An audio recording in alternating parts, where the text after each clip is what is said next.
Hey there, sports history fan. This is Arnie Chapman of the Football History Dude podcast, and I'm stopping by this show real quick to tell you about a couple of cool giveaways that we have going on here at the network. Both are autographed books covering various topics of the NFL. The first is The Point After: How One Resilient Kicker Learned There Is More to Life Than the NFL by ex-NFL kicker Sean Conley. It goes over his unique experience as a walk-on kicker at the University of Pitt after never playing high school football. And then it gets into some of his time playing for NFL teams and so much more beyond the gridiron. The other is from author Kevin Bryant. His book is titled Spies on the Sidelines: The High-Stakes World of NFL Espionage. This book started as a curiosity, kind of a passion project to understand everything revolving around, well, Spygate. But this put Kevin down a rabbit hole learning about all sorts of espionage that has occurred throughout the history of the NFL. Both permissible and often the illicit techniques of gathering intel to try to impact the outcome of the game. To sign up for your chance to win an autographed copy of one of these books, all you gotta do is head over to sportshistorynetwork.com/giveaways and sign up. That's sportshistorynetwork.com/giveaways. Again, check out all the other podcasts that we have in the Sports History Network as well. But now, back to your regularly scheduled journey to the sports history timeline.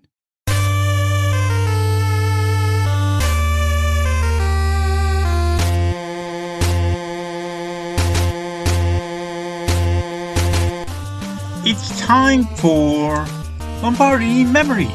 So it takes you back in time, into January, February, to the greatest one-day spectacle in all of sports. This is the Every Other Tuesday podcast that looks back at each and every one of the 50-plus Super Bowls and tells the story of who won and why. For the fan who needs more than just a box score, this podcast goes drive by drive, play by play for the most dramatic games in history. I'm your host, Tommy A. Phillips. You can visit my website at tommyaphillips.com where you can find all of my books.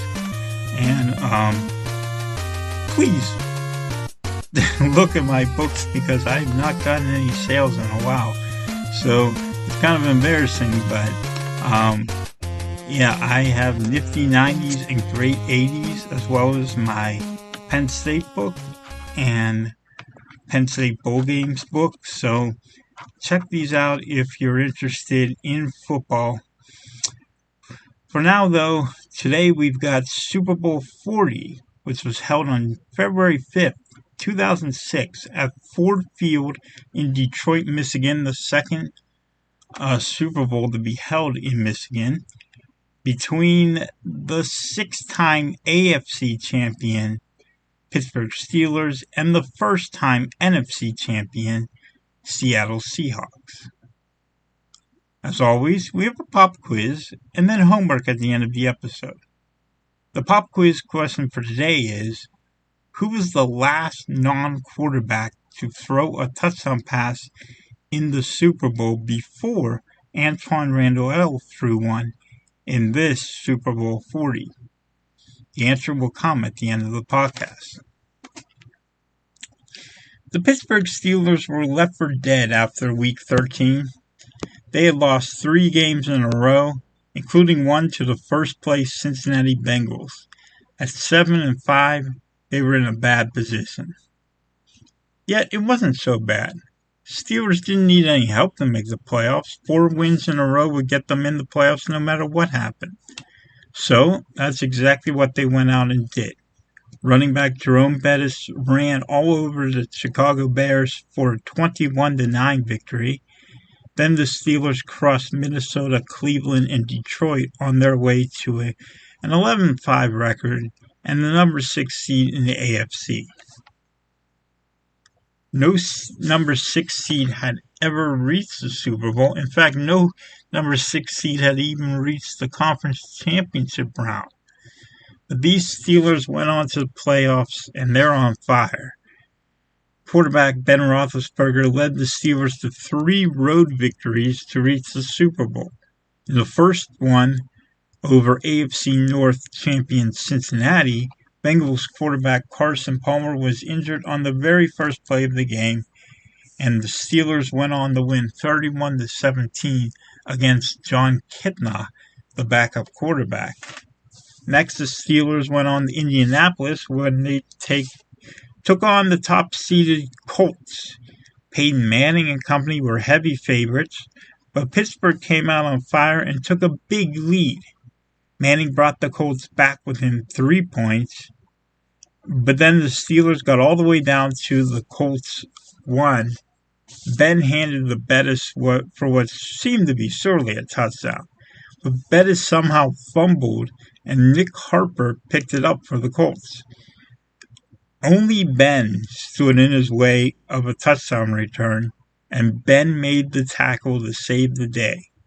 The Colts later missed a tying field goal, and the Steelers won 21-18. The Steelers then dominated in Denver on their way to a 34-17 win over Jake Plummer and the Broncos. Ben was in only his second season as starting quarterback, and he had solid numbers. 2,385 yards, 17 touchdowns, only 9 interceptions, passer rating just south of 100. Receiver Hines Ward led the team with 69 catches for 975 yards and 11 touchdowns. Tight end Heath Miller was second on the team in receptions, and receiver Antoine Randall, a former college quarterback, was third.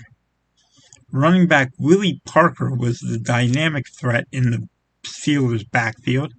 He rushed for just over 1,200 yards and 4 touchdowns, while Bettis ran for 9 touchdowns but only 368 yards in a reduced role. Of course, Super Bowl 40 was in Detroit, Bettis' hometown. What better time to go to the Super Bowl?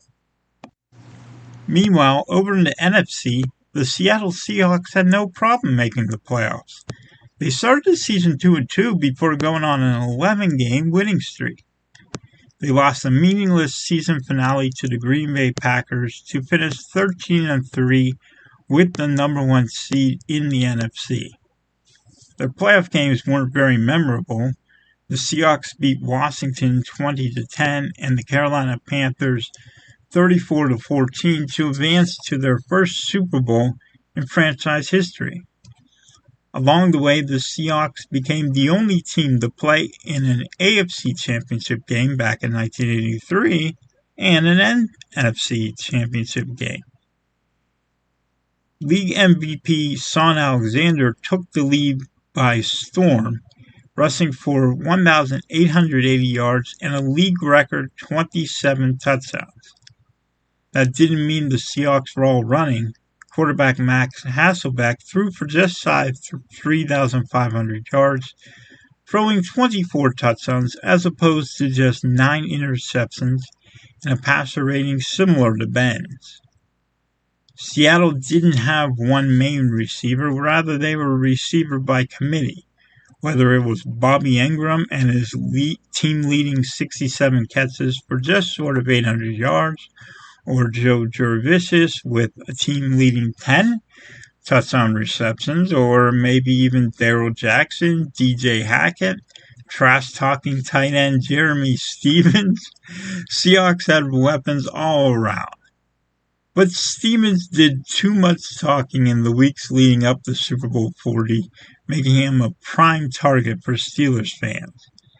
As for Bettis, he hoped to retire after winning the Super Bowl in Detroit. The Steelers were technically the home team for this game because it was an even-numbered Super Bowl, and all even-numbered Super Bowls, the AFC team is the home team. But the Steelers chose to wear their white jerseys because they had won 3 games to get here in white jerseys. So that forced the Seahawks to wear their super ugly monochrome uniforms. The Seahawks got the ball to start the game. Hasselbeck threw a couple of passes to Darrell Jackson to begin the drive, picking up a first down. Alexander ran for an 8-yard gain, Then Jackson hauled in another pass for another first down. The Seahawks drive ended, though, whenever linebacker Clark Hagan sacked Hasselbeck on the play where the Seahawks were called for holding. Punter Tom Ruin kicked it away for a touchback. The Steelers committed 2 false start penalties and had the punt. Seattle took back possession at their own 36. Hasselbeck scrambled for a nice gain to the 44, and Jackson hauled in his 4th pass to move the ball to the Pittsburgh 45 with a first down. But a holding penalty brought the Hawks back, and they ended up punting again. Ruin repeated his first kick by putting this one in the end zone as well. Pittsburgh went 3 and out again, and Seattle got the ball back at their own 49. Alexander ran for 4, then Jackson caught his 5th pass of the first quarter. That tied the Super Bowl record for most catches in a first quarter with Bills receiver Andre Reed. Hasselbeck threw to Jarvis for another first down. He then went play action to the end zone, and Jackson seemingly had his 6th catch of the quarter, and this one for a touchdown, but hold the phone. Jackson pushed off a defender while making the catch. That wiped out the reception and pushed the Seahawks back. They ended up settling for a 47-yard field goal by kicker Josh Brown to go up 3-0. The Steelers continued struggling on their next drive. Ben threw 3 incompletions, and the Steelers punted again to start the second quarter. Alexander started the new drive with a 5-yard run. Hasselbeck threw to Jarvis, got a first down at the 44. Alexander now carried the ball again across midfield, but on 3rd down, Stevens had a pass knocked out of his hands by defensive back Chris Hope. It was close to being a fumble, but it couldn't be reviewed. Seahawks had the kick, and Ruin once again punted for a touchback. Finally, the Steelers got a first down on a pass from Ben to Randall L. Next, Ward took an end around for 17 yards, but then Ben got greedy. He went long, and it was a terrible pass. Found the arms of defensive back Michael Boulware, who got the interception. Fortunately for the Steelers, their defense forced a 3 and out, and Randall L. turned the next punt to the 42. Now on 3rd down to start the new drive, Ben escaped pressure and got off a sub pass for Ward, which he took for 12 yards to the Seattle 43.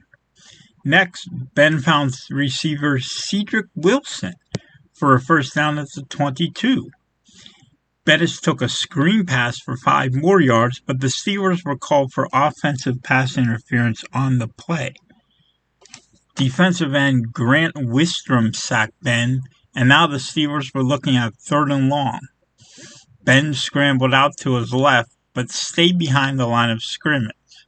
He then threw the ball all the way across the field, something you should never do, but he was rewarded because Hines Ward came down with the catch at the 3 for a first down.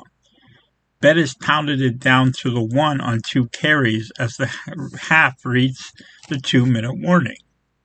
So now it was 3rd and goal.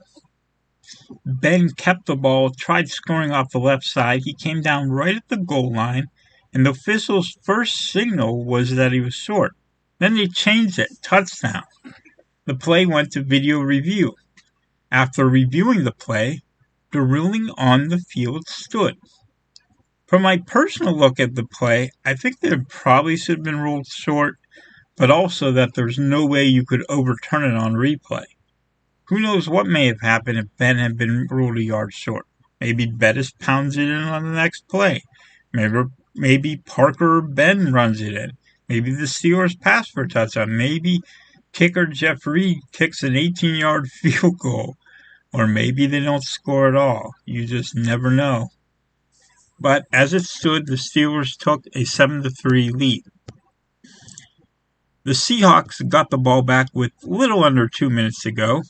Hasselbeck threw to Jurvisas for a first down to the 46, and then he threw a short pass to Alexander at midfield. Timeout Seattle.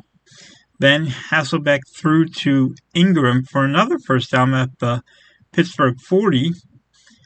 And then Hasselbeck threw a pass to Jackson. He caught it, but he was out of bounds on the play. Now the Steelers called a timeout to set up their defense. But then for some insane reason we'll never know, Seattle head coach Mike Holmgren called for a simple run up the middle by Alexander. He ran it to the 36 for 4 yards. That's it. And the clock ran. And ran. And ran. And ran. Kept running. Soon there's only 13 seconds left. The Seahawks had completely botched the clock. After an incompletion on another Jackson catch out of bounds, the Hawks settled for a 54-yard field goal attempt by Josh Brown. He missed it wide to the right, and the Seahawks went to the half trailing the Steelers 7-3, while the Rolling Stones warmed up for the halftime show. Pittsburgh started the second half with the ball. Defensive back Ricardo Coakley returned the kickoff to the 25. Ben started out with a pass to Ward that was a bit behind him and it fell incomplete. But that's when Willie Parker ripped off the longest run in Super Bowl history, broke right through the line, went 75 yards for a touchdown. Steelers now led 14-3. Hasselbeck threw a pass to running back Maurice Morris to get to the 35. Then fullback Max Strong took the ball to the 44. Alexander then broke off a run off the left side for 21 yards. But that's about as far as the Seahawks would go. Brown missed a 50-yard field goal now, wide to the left, and the Seahawks remained down by 11. The Steelers now drove downfield with all the momentum and a chance of stepping on the Seahawks' throat. Hines Ward caught a pass barely off the ground for a first down. Then Bettis ran and Ben threw incomplete, but then on third down, Ben found Ward again, and he broke a tackle, got to the 23. Bettis pounded through a big hole, got a first down now at the 10. And it looked like at this point they were just going to keep on handing the Bettis, and the bus carried the ball 2 more times, got down to the 6-yard line, and the Steelers were just about to put this Super Bowl in the history books when Ben threw a very bad interception to defensive back Kelly Herndon. He returned it 76 yards all the way to the Pittsburgh 20. That marked the longest interception return in Super Bowl history at the time.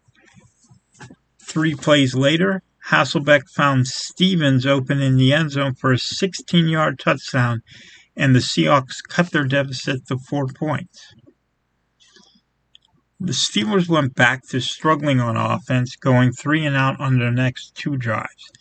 Seattle also went 3-and-out on 1 drive, but they got the ball back after a Steeler punt at their own 2.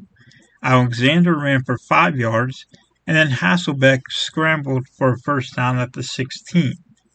Hasselbeck then went to tight end Ryan Hannum for a couple of passes. He got a first down.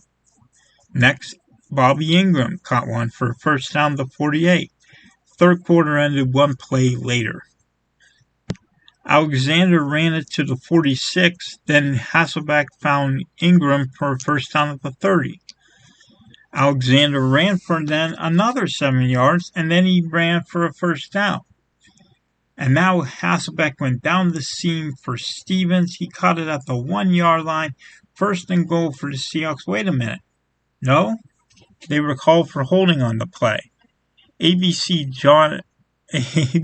announcer John Madden disagreed with the call, but I could see what the official was looking at. It was probably holding, if a ticky-tack call maybe, but probably was holding. And then the Seahawks unraveled from that point forward. First, they gave up a sack by Steelers defensive tackle Casey Hampton. Then, Hasselbeck threw an interception to defensive back Ike Taylor. To top it off, Hasselbeck got called for a low block foul while making the tackle on the return.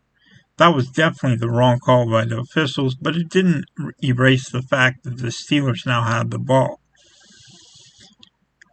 Parker ran it to the 46, and then Randall caught a pass for 6 yards. And then Ben scrambled out of the shotgun, got a first down at the Seattle 43. Then came the trickery. Willie Parker took a reverse.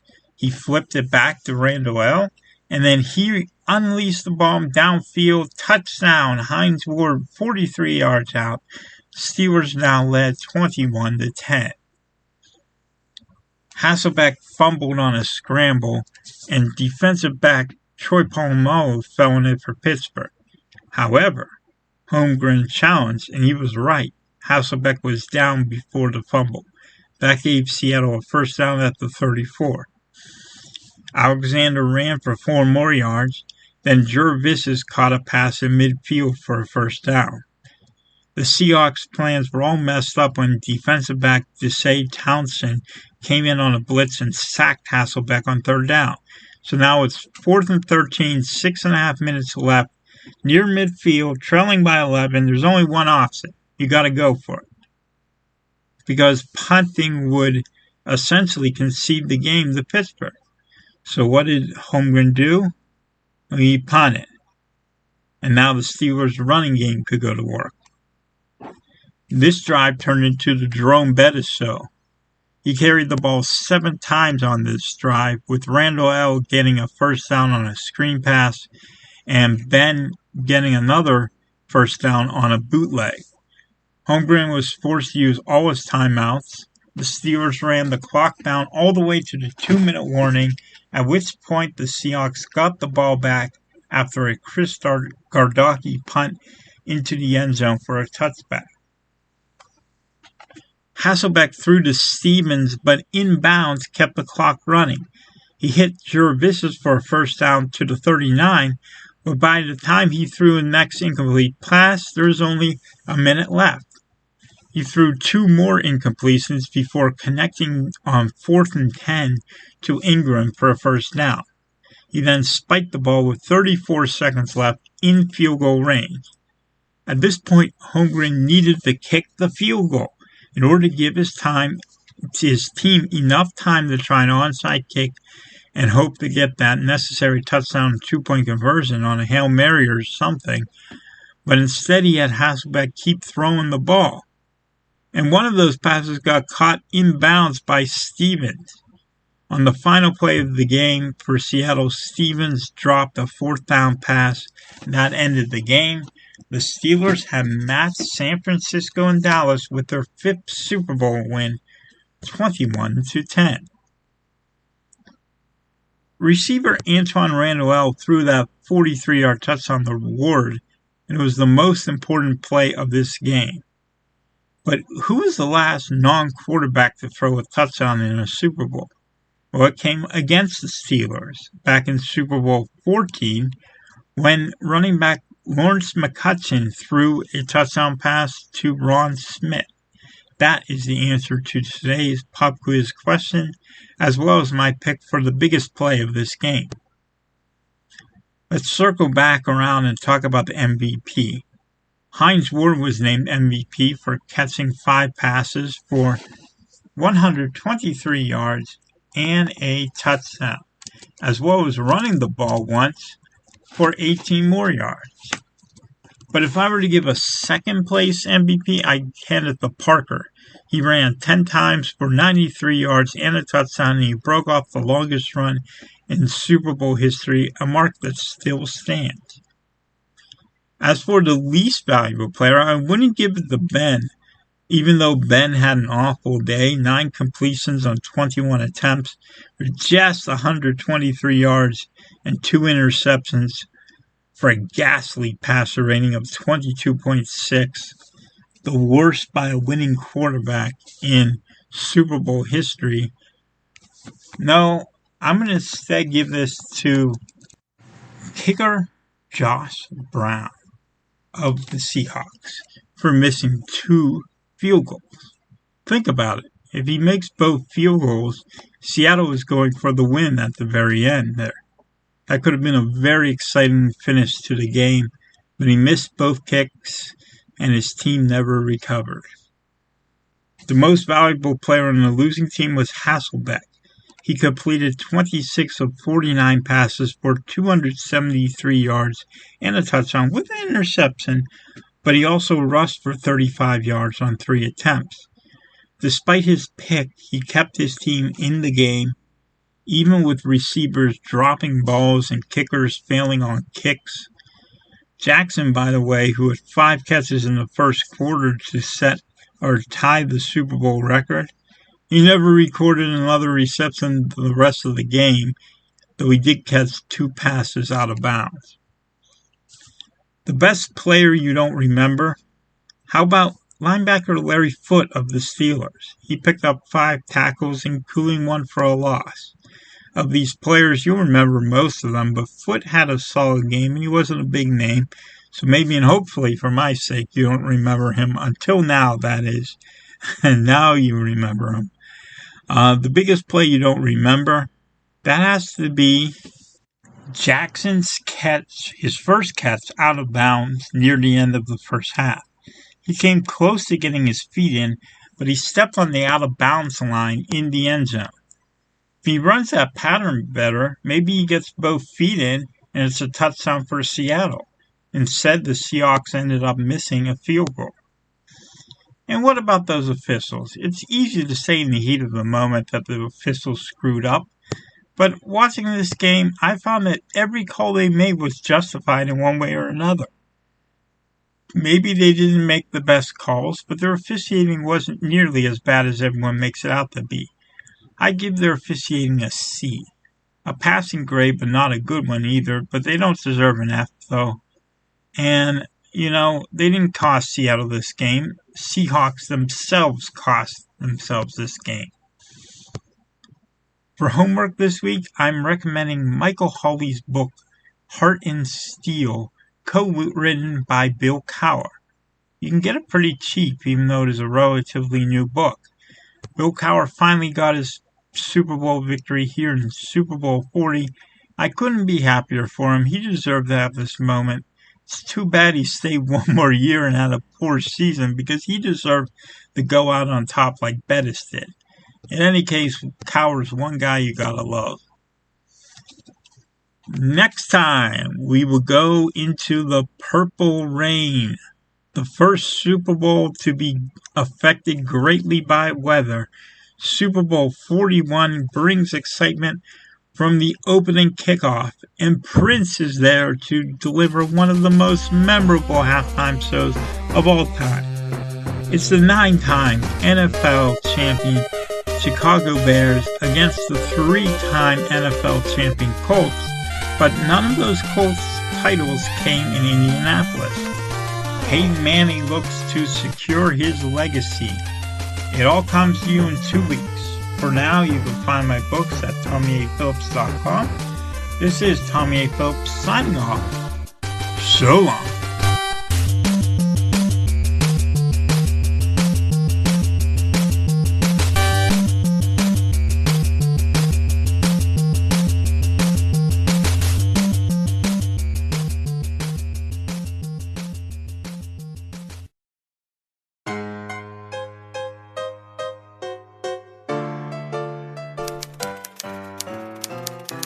Put up my replica 1909 World Series program poster from Row 1 brand.